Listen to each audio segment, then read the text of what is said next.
अस्सलामुअलैकुम, आप देख रहे हैं क्राइम स्टोरीज और मैं हूं राबिया शाहिद। नाज़रीन, मशहूर और मारूफ यूट्यूबर सादुर रहमान उर्फ डकी भाई को कुछ दिनों पहले FIA ने एयरपोर्ट से अरेस्ट किया। डकी भाई को इस मरतबा फिर से क्यों अरेस्ट किया गया है, वजह क्या बनी, आइए जानते हैं। हमारे साथ स्टूडियो में मौजूद हैं समा TV के नुमाइंदे उमर याकूब साहब। अस्सलामुअलैकुम उमर। वालेकुम सलाम रबिया। उमर, डकी की एक वीडियो सामने है जिसमें वो आराम से बिस्किट खाते हुए FIA के दफ्तर में पहुंच रहे हैं, उन्हें कोई टेंशन ही नजर आ रही, तो क्या वजह है, इतने रिलैक्स क्यों है वो? अच्छी बात है ना, वो अब यूज्ड टू हो गए हैं, मतलब ये इनका पहला विजिट नहीं है। हाँ, उनको आइडिया है कि कैसे ये तो है। पुलिस को या FIA को डील हैंडल करना है। करते हैं। तो हुआ ये कि जिस तरह से डकी भाई फेम की दुनिया में बहुत ज्यादा ऊपर जा चुके थे, लोग इनको इतना ज्यादा फॉलो करना शुरू हो गए थे कि ये कोई भी एक्टिविटी करते थे तो लोग उसको मतलब पसंद करते थे। हाँ, इन्होंने उसका एक नाजायज फायदा उठाया। इन्होंने लोगों को अमीर होने का तरीका बताया। अच्छा। कि अगर आप अमीर होना चाहते हैं तो आपको एक तरीका बताता हूँ, उस तरीके पर अमल करें तो आपको बहुत सारे पैसे मिलेंगे। ठीक है। क्योंकि लोग डकी भाई को आइडियलाइज करते हैं कि हम एक बड़ा यूट्यूबर है, इन्फ्लुएंसर है, अमीर आदमी है, बड़े बड़े घर, महंगी गाड़ियां, फॉरेन टूर्स और इतना कुछ। वो जब लाइफस्टाइल इस तरह का देखते हैं तो लोग फिर यकीन करना शुरू कर देते हैं कि यार डकी भाई कह रहे हैं तो ठीक ही होगा। डकी भाई ने खास तौर पर नौजवान नस्ल को कहा कि आप ये कुछ एप्लीकेशंस हैं, इनमें आप इन्वेस्टमेंट करें और आपको फायदा होगा, आपको प्रॉफिट मिलेगा। और एक बड़ी जो तादाद है यंगस्टर्स की जो कुछ नहीं कर रहे थे, उन्होंने अपने पैसे, अपने वालिदैन के पैसे, किसी से पैसे पकड़े और उन एप्लीकेशंस में इन्वेस्ट करना शुरू कर दिया। ठीक है। अब जहां लोग इनको देख रहे होते हैं तो वहां पर इदारे भी देख रहे होते हैं। मतलब डेफिनेटली आपके फैंस सिर्फ नहीं देख रहे होते, आपको मॉनिटर करने वाले जो सिक्योरिटी फोर्सेस हैं वो भी देख रही होती हैं, क्योंकि ये इस तरह की जो फिगर्स होती हैं वो फिर नेशनल इंटरेस्ट के लिए भी कभी खतरा बन सकती हैं। तो उन्हें फील हुआ कि ये जो डकी भाई जिस तरफ लोगों को लगा रहे हैं, ये तो बिल्कुल एक ऐसा काम है जो कि गैर कानूनी है। मतलब उन एप्लीकेशंस को प्रमोट कर रहे हैं जो पाकिस्तान में बैन है, जिन पे काम करना या जिनमें इन्वेस्टमेंट करने का मतलब ये है कि आप पाकिस्तान का पैसा बाहर भिजवा रहे हैं जी। और इस तरह से भिजवा रहे हैं कि ना टैक्स दिया जा रहा है, ना बैंक के थ्रू जा रहा है, वो डायरेक्ट आप उस एप्लीकेशन में इन्वेस्ट करते हैं, पैसे भिजवाते हैं और उसके लिए आपको अपनी पूरी इन्फॉर्मेशन देनी पड़ती है। मतलब ये एप्लीकेशंस में आप तब तक अपना अकाउंट नहीं खोल सकते जब तक आप उनको अपनी पर्सनल एक एक चीज ना बता दें।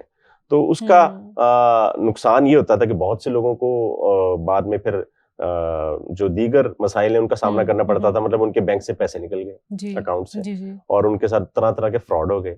तो फिर एक स्पेशल एक मीटिंग हुई और उस मीटिंग के अंदर जो पाकिस्तान के बड़े बड़े जो सोशल मीडिया स्टार्स हैं उनकी एक्टिविटीज से रिलेटेड बात हुई। मैं नाम नहीं कोट करूंगा लेकिन मुझे उनके नाम पता है जो मीटिंग में थे। तो उन्होंने फिर फैसला किया कि जो पाकिस्तान के नाम उसको डैमेज कर रहा है, जो नौजवान नस्ल को उकसा रहा है या मिसलीड कर रहा है या मनफी रास्ते की तरफ लगाने की कोशिश कर रहा है, उनके खिलाफ एक्शन लिया जाए। तो FIA को ये ख्याल पहले क्यों नहीं आया? जैसे ही डकी भाई ने घर लिया है वैसे ही FIA एक्टिव होगी, उन्होंने रेड की, मतलब अरेस्ट किया या क्या? ये पहले क्यों नहीं ख्याल आया? घर लेने से तो इसका ताल्लुक जरा कम है। घर लेने से पहले भी बल्कि बाद में भी डकी भाई को ना इन्होंने कई दफा नोटिस भिजवाए, समन भिजवाए कि आपके खिलाफ एक इंक्वायरी इनिशिएट हुई हुई है, आप उसका पार्ट बने और आके उसको फेस करें और अपने आप को क्लियर करवाएं। डकी ने कहा कि मैं पाकिस्तान का सबसे बड़ा स्टार हूँ, क्या जरूरत है।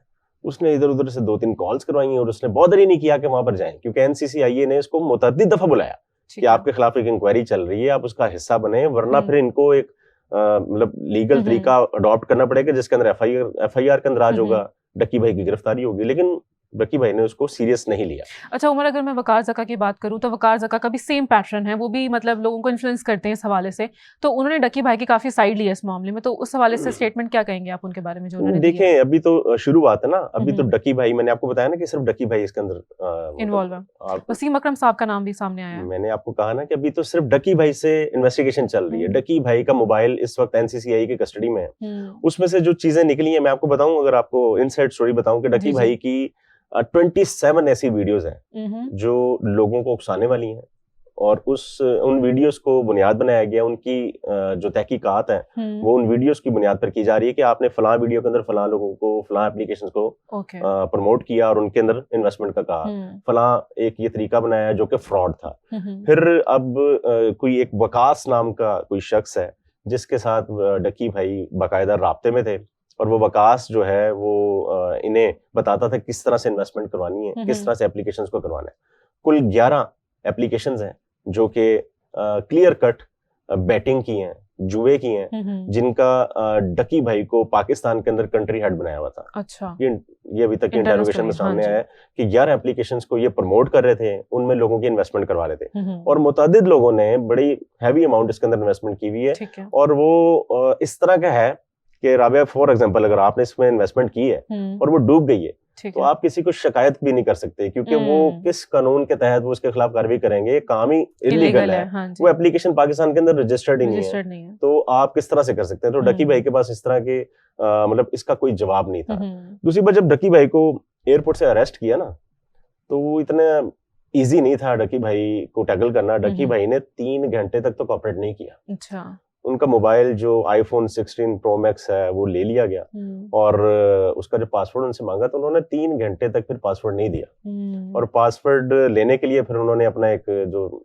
सॉफ्टवेयर अपडेट का एक तरीका है वो अपनाया। तो उसके बाद फिर डकी भाई को समझ आ गया कि अब कोऑपरेट करना पड़ेगा, क्योंकि डकी भाई ने कई ऐसे लोगों को अप्रोच किया जब इनकी गिरफ्तारी हुई, तो उन्होंने भी वक्ती तौर पर तो हाथ खड़े कर दिए कि भाई अभी जहाँ से डायरेक्शन आई है। तो जिन लोगों का पैसा डूबा था उन्होंने कहीं कंप्लेन की, ऑब्वियसली एफआईए एक्टिव हुई है, तो इसका मतलब है कहीं ना कहीं से कंप्लेन तो आई है। नहीं, एफआईए तो इस बात पे एक्टिव हुई ना कि जो वीडियोस थी, क्योंकि जो एफआईआर दर्ज हुई, जो एविडेंस था उनके पास, एफआईआर जो दर्ज हुई है उसके अंदर उन्होंने एक तो फ्रॉड की सेक्शन लगाई है, दूसरा लाउड स्पीकर एक्ट लगाई है। क्योंकि ये जो बैटिंग एप्स हैं, ये गैम्बलिंग वाली जो एप्लीकेशंस हैं, इनके अंदर जो लोग इन्वेस्टमेंट कर रहे हैं वो कंप्लेन कैसे कर सकते हैं? ये काम ही 2 नंबर काम है, गैर कानूनी काम है। आप उसकी शिकायत किसको करेंगे? तो एफआईए को तो यही पता है। अब बल्कि एफआईए उन लोगों को ढूंढ रही है जिन्होंने अपने करोड़ों रुपए, लाखों नहीं करोड़ों रुपए इन एप्लीकेशन में इन्वेस्ट किए हैं। तो वो चेक करेंगे कि इनके पास करोड़ों रुपए आए कहां से थे, क्योंकि ये ब्लैक मनी को अवॉइड करने का भी तरीका है, दूसरा मनी लॉन्ड्रिंग का भी तरीका है। तो अब क्या फर्दर एक्शन लिया पुलिस ने? डकी भाई अभी भी कस्टडी में है, आगे क्या प्रोसीजर होगा?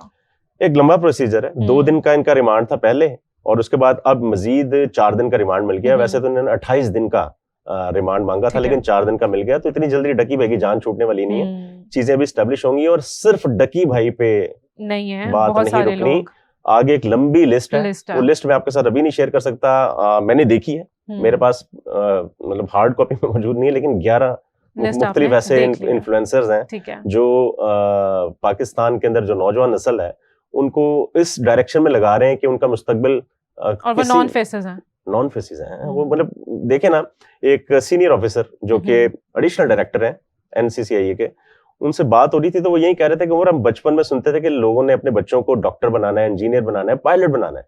अब जिस बच्चे से पूछ लो वो कहते हैं मैंने इन्फ्लुएंसर बनना, मैंने यूट्यूब पे चैनल बनाना है और फेमस हो जाना। लेकिन उमर, साथ ही साथ आपको ये भी बताते चलें कि मुझे ऐसा लगता है कि आजकल यूट्यूबर्स पर, टिकटॉकर्स पर, इन्फ्लुएंसर्स पर बुरा वक्त आया हुआ है। पहले रजब भट्ट की बात अगर मैं करूं तो वो भी काफी केसेस में अरेस्ट हुए हैं, और फिर आए दिन कोई ना कोई नया केस और खबरों में रहते हैं। तो अब डकी भाई, तो आपको भी ये लगता है कि आजकल बुरा वक्त चल रहा है यूट्यूबर्स पर? बुरा वक्त आपकी अपनी हरकतों की वजह से आता है, ऐसा नहीं है। जब तक डकी भाई ठीक डायरेक्शन में जा रहे थे तो ठीक है, बल्कि इन्होंने जब अपना करियर का आगाज किया था तो लोगों को ये टारगेट करते थे कि ये कर रहा है। वो कौन सी वीडियोस बनाते थे?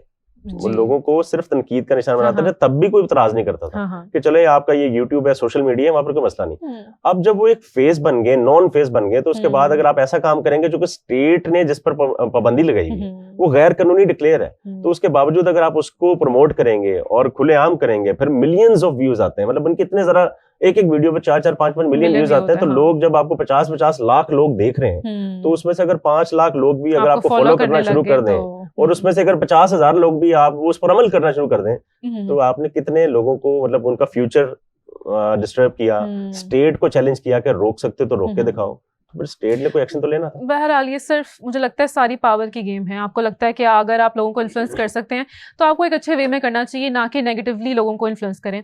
वेल, देखते हैं कि आगे ये स्टोरी कहाँ तक जाती है, डकी भाई का क्या बनता है, आपको जरूर बताएंगे। बहुत शुक्रिया Umar, thank you so much for sharing the story with us, और आप सबसे मुलाकात होती है नेक्स्ट स्टोरी में। तब तक के लिए बाय बाय।